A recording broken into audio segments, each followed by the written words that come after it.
C'est un fait divers qui défraie la chronique à plus d'un titre et surtout qui dépasse le cadre du fait divers, qui devient une véritable affaire politique.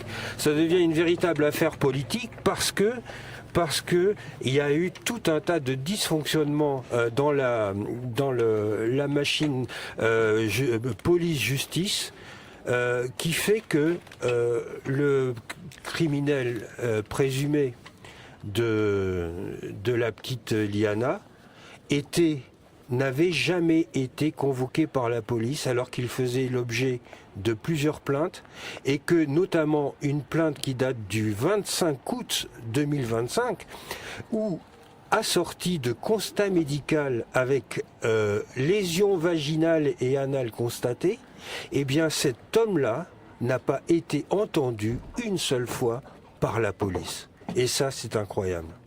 Ça, c'est absolument incroyable. Et c'était pas la première plainte, c'était la 4e plainte à son encontre. Donc je crois que deux ou trois avaient... La première, c'était pas une plainte, c'est un signalement.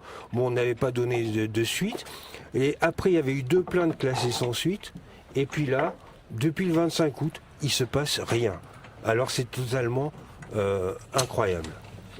Très bien. Et ce qui est d'autant plus incroyable, c'est que là, je voyais un tweet d'un agriculteur du Gers, justement, le même département, qui disait que dans le Gers, la justice n'a pas le temps de s'occuper d'un violeur multisignalé qui finira par assassiner la petite Liana. En revanche, lui, il témoigne qu'en moins d'1 an, il a fait l'objet par le parquet de Auch de 4 auditions pour des messages sur Facebook et une manifestation agricole, avec même 7 heures de garde à vue pour une manif à pied.